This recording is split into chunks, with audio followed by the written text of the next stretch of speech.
I think the biggest consequence of the pandemic has been that so many students are struggling with so many different things right now, and they don't even know what to do or where to get help. Welcome to our mental health podcast, Be Kind to Your Mind, where my co-hosts and I will dive deeper into the topics of mental health. I am Melisa, a junior here at Allen B. Shepard. I'm Mariah, and I'm also a junior. And I'm Taylor, a senior at Shepard, and I want to introduce you to our first sub-discussion today, which is the followings of seasonal depression.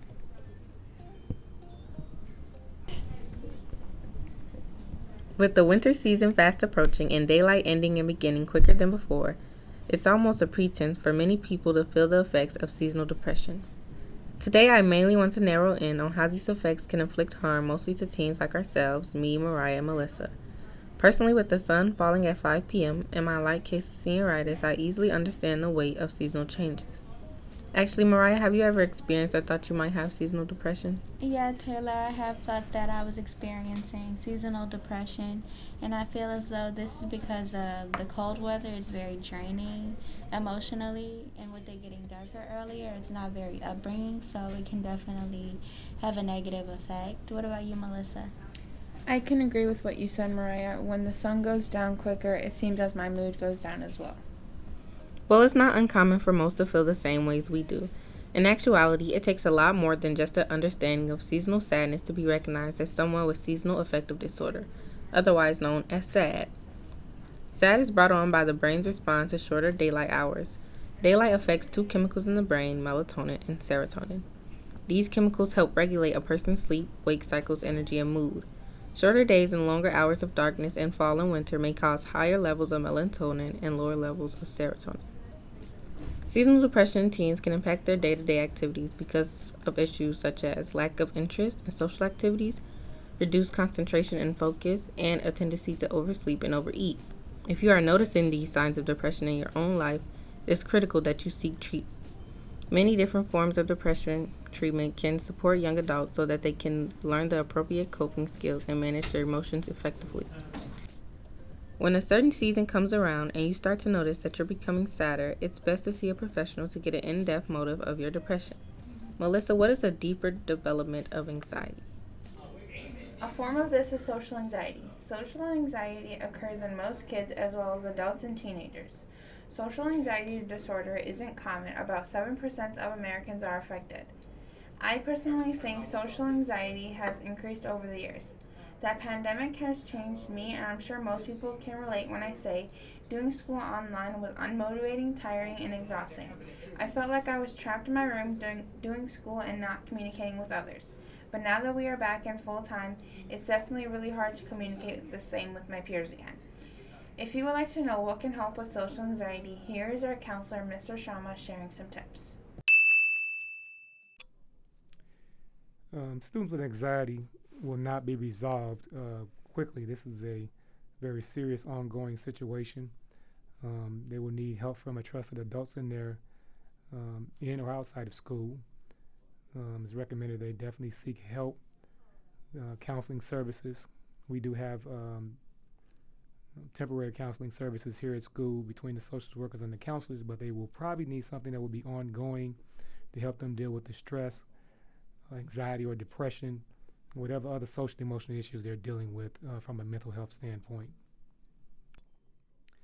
We also do have, through the social workers support services office, we have additional references for outside agencies and community services that provide counseling. Hopefully many of them will take insurance or work with families and parents on a sliding scale for payment. Right in-house in our district, we have the Inspire Clinic, which is the district has partnered with Hartgrove outside counseling agents to provide counseling to our students and families right here in district at the district office or in several of our high schools. Mental health right now is a very serious issue that's been on the rise since the pandemic. The numbers bear that out, and so that's also reflected in our school and what our students and families are dealing with. And so there are techniques that students can use to try to help them in these areas, but they will definitely need more help with those. It's common for social anxiety to develop more after the pandemic. Now here's Mariah speaking about mental health after the pandemic and in school. Set, go. Wait. Okay, go. I think we can all agree that the pandemic has been a rather trying time for everyone to deal with, especially mentally trying to keep everything together in the midst of being stuck in the house, dealing with deaths and sickness left and right in family and friend units, as well as the adaptation of our new life and our new normal. Taylor, would you say it was an adaptation to be had? Yes, I would say we had to adapt, like a lot in school, like the whole Shepard student body, from going to school at home for a year and a half and then going into the building with the longer school day. It was just hard to maneuver at first, but now it seems easier. What about you, Melissa? I think it was an adaptation because we went from going to school without masks and not social distancing to wearing masks and being 6 feet apart. That's our new normal today. I definitely agree that it was an adaptation. Everything was flipped completely upside down and the shift was rather negative.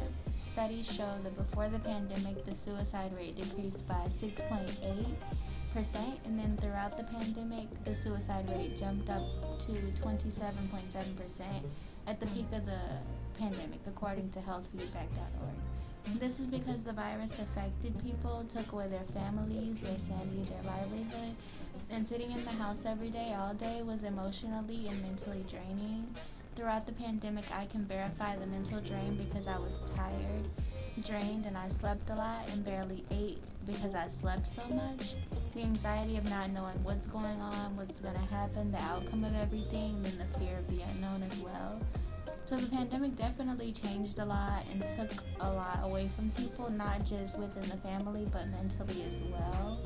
Would you say that you were affected by the pandemic, Melissa?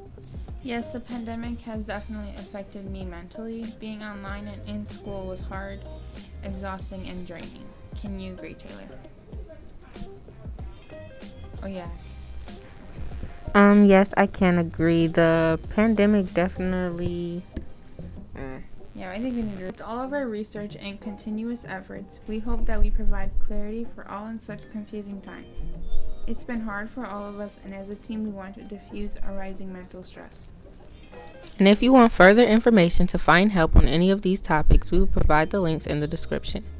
Also, if you're a student here at Shepard, you can also contact your counselor, social worker, or any other resources provided by the school.